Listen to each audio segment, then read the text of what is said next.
Alright guys, TacticalRab back again today. Hope you're all doing well and enjoying your day so far. And a couple of very interesting topics to dive into today. Dallas Empire having a very difficult time as of late in the CDL. What is going wrong with this team? Can they even possibly turn it around? What does the future look like for that squad? And could that future potentially involve Octane /LidoCode? He finds himself on the way out of Los Angeles Thieves, it does appear. And try to take your thoughts in the comment section below. Like if you guys enjoyed the video, subscribe if you are new as always, I'd greatly appreciate it. It really helps out the channel. Thank you very much indeed for doing that. Firstly, thought this was kind of funny from Charlie Intel. 2 years ago, Modern Warfare was revealed attached as best COD ever. I miss Piccadilly. I really miss Drazah Raid when they said Raid was coming back in Cold War. I was hoping it was that map, and it reminded me of this that Mr. J Pistachio put on the timeline quite a while ago. But these were the initial hardpoint rotations on Drazah Raid, and some other maps as well. The Infinity Ward guys decided that this is what they were going to do. There was 20 hardpoints on this map when the game initially launched. I'm pretty sure they did cut it down in the end, but it just cracked me up. This 4 to 5 to 6 to 7 rotation where you're over in this building right here. Then the 5th hardpoint is all the way on the other side of the map, and then the next one is way back at 4, but in the second level of the building, and then it goes back to 7 again. So this rotation is just crazy stuff. But yeah, I mean, I don't even know.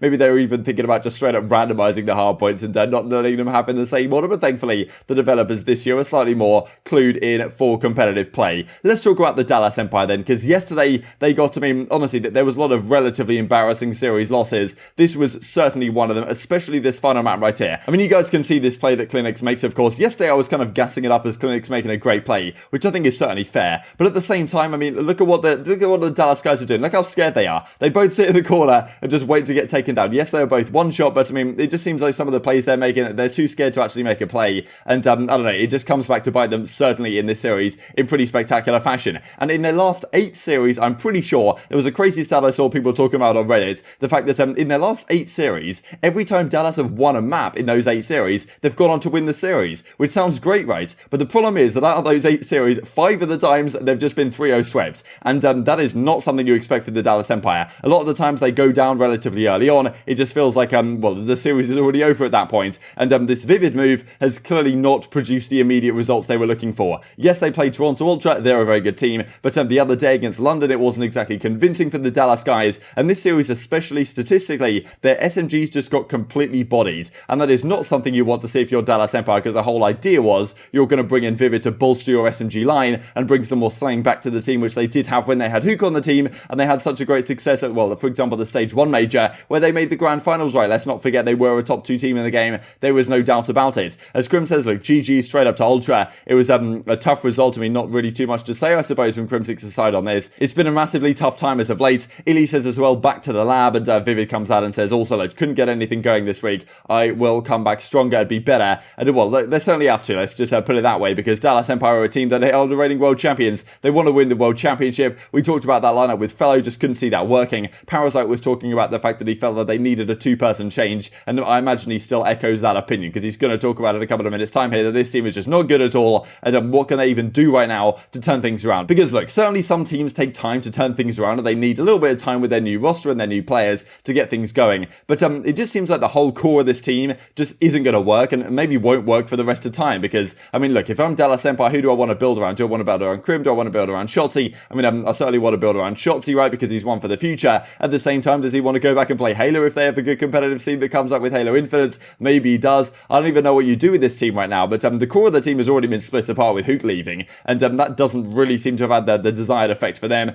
FeLo didn't work out for them. Now they've effectively got Huke for Vivid, which is never quite going to give you the same ceiling that you had, which means that are you ever going to be good enough to win a championship, especially with the slang performances we've seen so far? You could certainly argue not. And these are their performances as of late, at least in terms of schedule. You can see this line right here is when they made the change for Huke. They won the series against Paris, you guys might remember, then they dropped him immediately. And since then, I mean, look at all the 0-3 defeats that they have had, not too much early on, but well, still right here against the Toronto Ultra, then against the Mutineers, then against FaZe, then against OpTic Chicago, of course, for the Major, and now since then they won a nice series against London 3-2, was a pretty close fought affair, and then they get 3-0'd by Toronto Ultra once again. So yeah, pretty disastrous stuff, to be honest. I mean, this 3-0 to Mutineers at the Dallas home series was pretty ugly, and well, that of course proves the final nail in the coffin of the FeLo lineup, and now this Vivid team doesn't really seem statistically to be doing too much better. These were the stats yesterday. I mean, obviously Toronto had a great series, they played fundamentally very well, but I mean, look at this. Vivid has a 0.58, Shotzzy has a 0.63. I mean, Crim actually had a pretty good series, all things considered. ILLey was doing his thing at times, but as of late, Shotzzy's been putting up pretty good numbers. Vivid comes in and gets absolutely smoked in his first couple couple of series. It's like, all right, what do Dallas even have to do to become a championship contender once again? Because the teams at the top are just way too good. And this is what Parasite has to say on the matter, saying, look, right now they're just trash. You just know these guys are going to lose against the good teams. They get completely bodied every single time. I'm not even sure what you do right now if you're the Dallas Empire. You're not too far away from the World Championship. You've made a number of big changes, and I guess you just give this team a little bit more time. And I think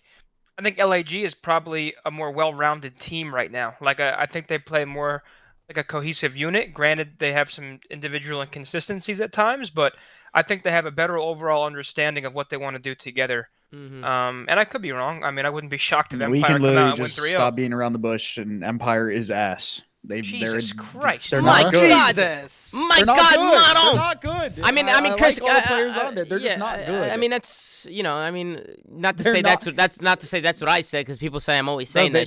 But that's what I said. They're just not playing good. They should have lost to Ravens. Like, Ravens obviously trolled. Like, we watched the matches back. We saw the scenarios they were put in. They trolled. Granted, Dallas obviously won the series. Empire is just not good. They're not good right now. Yeah. It's not to one person. Their team is not good. Listen, I see a lot of people coming in about the CDL tweet. I see it. We'll talk about it after the predictions, okay?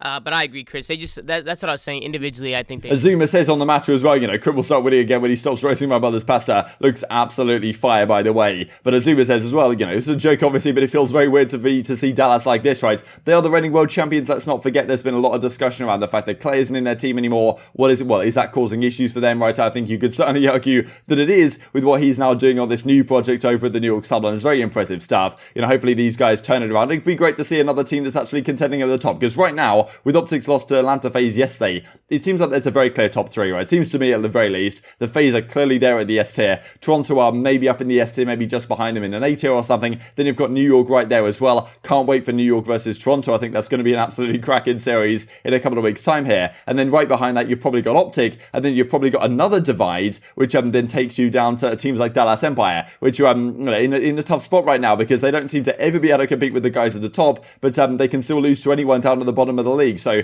crazy to see, to be honest. And this comes up from Crone last night then. I will be free soon, says Slasher in the chat. Now, I think he went on to clarify the fact that this may be just the fact that his contract is kind of coming up at the end of the season, for example, so he can consider options. But who knows, right? Maybe some changes will be made sooner than that, because at the end of the day, if you're Los Angeles Thieves, do you think that Slasher is actually going to be a key piece of your lineup going forwards? I'm not necessarily sure you do. I think you're kind of concerned about bringing him back and the implications that would have for your entire team. Therefore, I'm thinking they're trying to ship him off, especially because they're paying him, I imagine, a huge salary on the bench. They're probably thinking, all right, if we can ship this guy off, we don't have to pay the salary anymore. That's going to save us some money, even if we send him over somewhere else for less of a buyout than we would have initially have liked. But what teams could Slasher potentially go to? Could he go to a team right now? Because there has been some discussion about Dallas Empire, right? Because there's not really too many teams that actually would require Slasher's services. And of course, like in previous seasons, we saw Crimsix and Priestahh have great success. I mean, obviously last year in 5v5 it was a bit different. Two assault rifles on a team might not exactly work. But some people are suggesting, what if you have a case, Shotzzy is your SMG, Crimsix really has never been cut out necessarily for a main AR. He's been decent with it, no doubt, but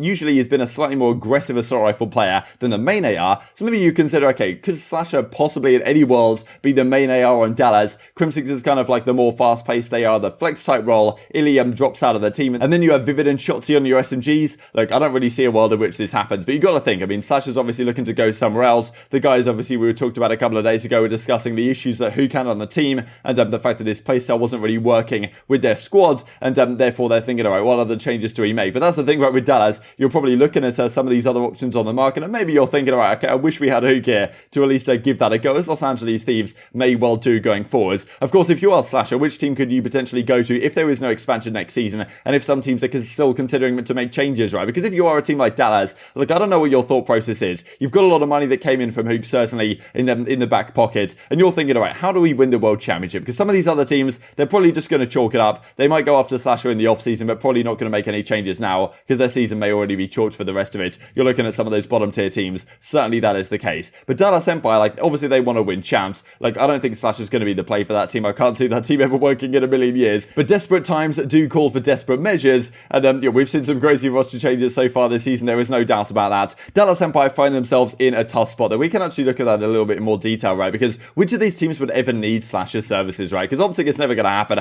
I mean, FaZe, of course, don't need any changes in a million years. FeLo, we talked about, okay, potentially they could consider something, but they've looked a lot better as of late. And there's some teams that I'm pretty sure SlasheR doesn't want to go to, right? He doesn't want to go to a, Paris Legion. He doesn't want to go to a London. I mean, Seattle Surge, possibly, if they make some sort of crazy roster moves next season. He's sitting on the bench of the Thieves right now. That's not really working out. LAG is actually a possibility if they completely gut their roster. But for the rest of this season, not too many options that actually do make sense on the table. And of course, Dallas find themselves in a pretty tough spot. As you can see in Group B right now, with Mutineers looking good, and Ultra and, of course, Ultra already beat Empire yesterday. Empire already have a massive series up against the Subliners next Sunday, but before then, they play Gorillas, right? I'm pretty sure they play Gorillas on the Thursday, and that is a huge series for Empire. If they lose that one, it might already be nail in the coffin for this team, right? You've got to think, like, if they lose to LAG, which is a very deep possibility, right, given that LAG have a lot to play for right now, I wouldn't be surprised to see that series be very competitive. It does go Game 5. I might even be favouring LAG in that Game 5, depending on the map that they end up playing. But yeah, really interesting stuff. I'm not sure what Dallas Empire do from here. The reigning world champs not looking in a great spot by any means. Couple of interesting things to finish off the video. Thought this was kind of funny from Methods. I'm thinking COD League let us cast at the Major and Zuma. Certainly an entertaining casting duo when they cast Pro 8s and stuff like this on stream. Get Methods and Zuma to cast a couple of series at the Major. I think that would be very entertaining indeed. And speaking of Zuma, here he is playing on keyboard and mouse, absolutely smoking people on this raid hardpoint to get the job done right to the end. But intriguing your thoughts on all this stuff in the comment section below. Hope you guys enjoyed the video. If you did enjoy it, I'd greatly appreciate a like on the video. It really helps out the YouTube algorithm to know you enjoyed this content. A lot of people like you may enjoy this content as well, and I've grown the competitive Call of Duty community. Thank you for watching as always, take care, and I will see you next time.